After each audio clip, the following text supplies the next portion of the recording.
북한 해커들이 전 세계 정부 및 민간 기업에서 핵 및 군사 정보 탈취를 시도하고 있다는 미국 FBI의 경고가 나왔습니다. 특히 이 FBI는 북한 해킹 그룹이 나사와 미 공군기지 또 방위산업체에서 위성과 전투기에 관한 기밀을 훔쳤다라고 밝히면서 범인을 잡기 위한 수사에 착수했습니다. 현상금만 138억 원이 걸린 이 사건에 대해서 Y타임스가 추적해봤습니다. 지금 시작합니다.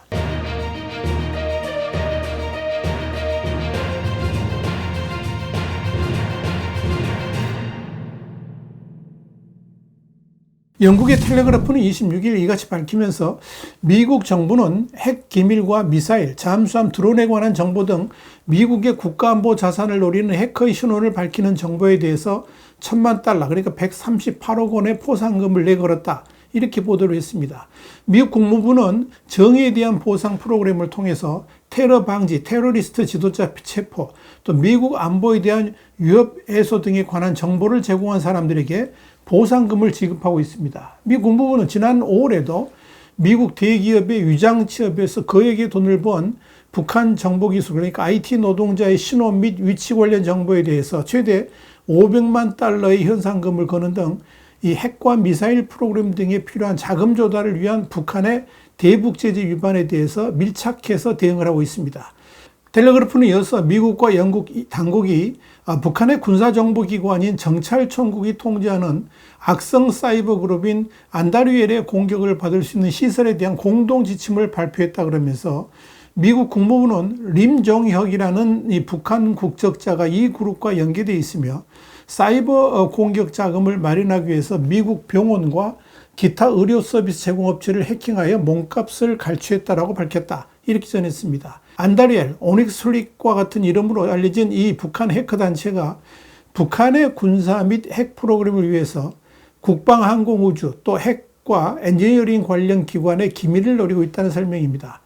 그 분야 또한 우라늄 처리부터 탱크, 또 잠수함, 어뢰에 이르기까지 광범위하며 한국, 영국, 미국, 일본, 인도 등을 표적으로 삼고 있다고 합니다.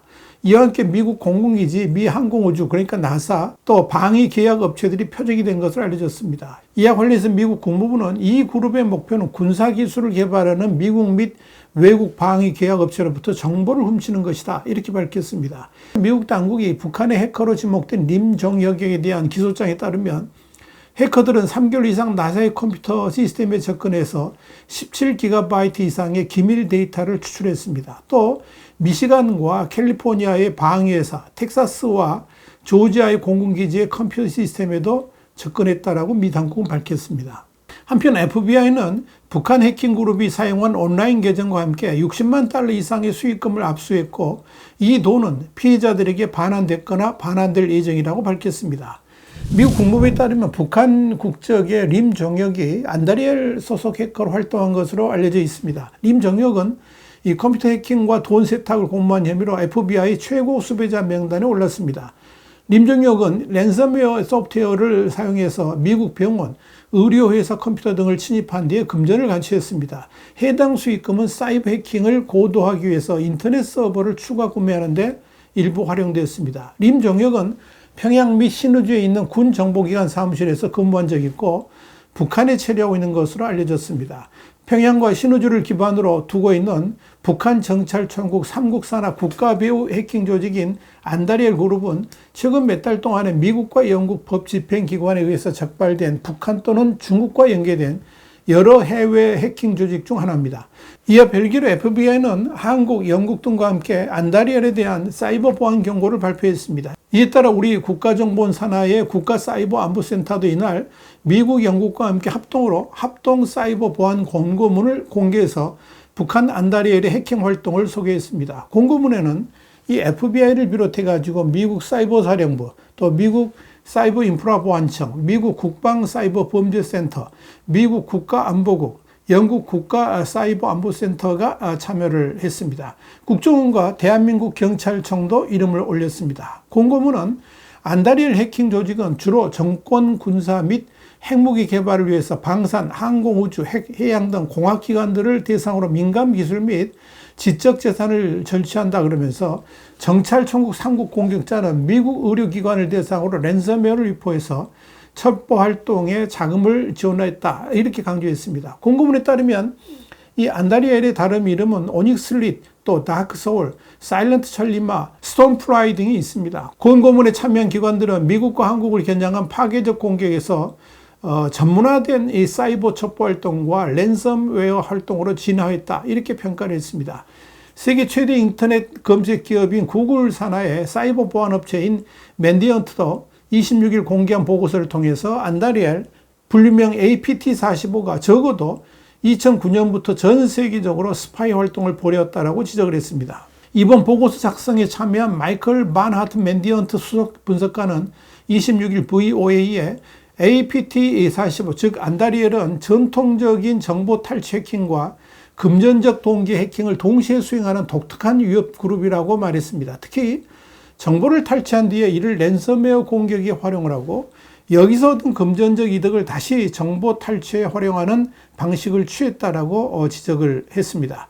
그러면서 이들의 주요 목표는 실제 사이버 스파이 활동을 뒷받침하기 위한 것이라 그러면서 최종적으로 북한의 군사 장비와 핵과 미사일 프로그램 지원에 사용되는 타국 정부의 핵시설과 연구기관에 저장된 정보, 그리고 우라늄 처리 및 농축, 원자력 발전소, 미사일 레이더 시스템 등의 정보를 표적으로 삼았다라고 밝혔습니다.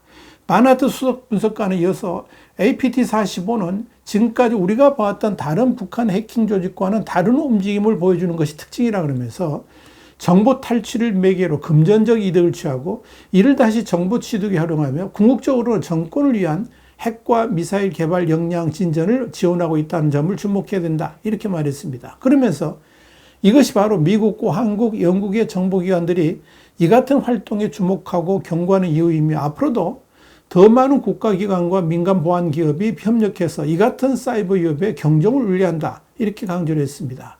눈여겨볼 건 이번 공개가 크리스토퍼 레이 FBI 국장이 중국 및 기타 외국 단체의 해킹이 미국 국가 안보에 광범위하고 끊임없는 위협이 되고 있다.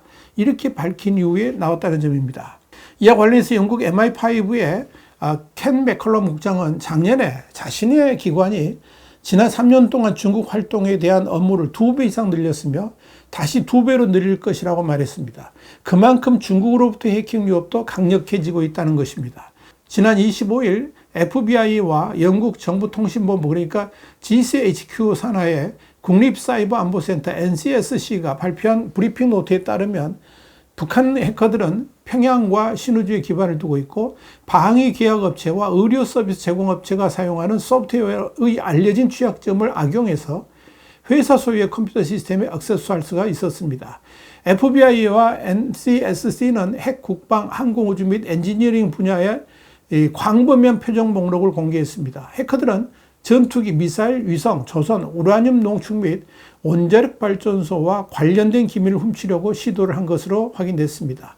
이와 관련해서 NCSC의 운영 책임자인 폴 지체스터는 오늘 우리가 폭로한 글로벌 사이버 스파이 활동은 북한 해커들이 그들의 군사 및 핵 프로그램을 추구하기 위해서 얼마나 많은 노력을 기울이고 있는지를 보여준다 그러면서 이는 중요 인프라 운영자들에게 도난과 오용을 방지하기 위해서 시스템에 보유하고 있는 민감한 정보와 지적 재산을 보호하는 것이 중요하다는 것을 상기시켜준다. 이렇게 말했습니다. 한편 북한 해커가 미국 사법당국의 추적을 받는 건 이번이 처음은 아닙니다. FBI는 2021년 북한 해킹 조직인 라자루스 그룹 소속의 박진혁과 김일, 전창혁을 지명수배한 바 있습니다. 이들은 2014년 소니 영화사 해킹, 그리고 2017년 워너크라이 랜섬웨어 공격을 일으킨 혐의로 미 법무부에 기소가 됐습니다. 다만 박진혁 등이 북한에 거주하는 것을 알려져서 이들이 실제 미국 법정의 모습을 드러낼 가능성은 적습니다. 같은 이유로 림종혁에 대한 실질 체포도 현실적으로는 어려울 것으로 보입니다. 미국 정부는 북한의 사이버 활동에 대한 우려를 여러 차례 밝힌 바 있습니다. VOA는 린다 토마스 그린필드 유엔 주재 미국 대사가 지난 6월 20일 사이버 안보를 주제로 열린 유엔 안보리 공개 회의에서 전 세계 위험한 사이버 공격 배후에 있는 범죄자 네트워크를 붕괴시키기 위해서 함께 노력해야 된다 그러면서 북한을 거론했다라고 보도를 했습니다. 그린필드 대사는 특히 지난 4월 열린 아리아 포뮬러 방식의 사이버 회의에서 강조했듯이 여기에는 북한의 악의적인 사이버 활동도 포함된다 그러면서 이는 북한의 대량 살상 무기와 탄도미사일 프로그램 자금 조달에 사용된다라고 주장을 했습니다. 그러나 북한은 그동안 사이버 공격 사실을 부인하면서 이 같은 지적에 반발을 해왔습니다. 북한 외무성은 지난 2020년 2월 7일 홈페이지에 올린 글에서 우리는 있지도 않은 우리의 사이버 공격, 가상화폐 절차를 내돌리는 미국의 비열한 행위를 우리 국가의 영상 훼손으로, 그러니까 이미지 훼손으로 주권에 대한 심각한 위협과 도전으로 보고 절대 좌시하지 않을 것이다. 이렇게 주장한 바 있습니다. 와이타임즈 국제정세 분석의 주부리였습니다. 감사합니다.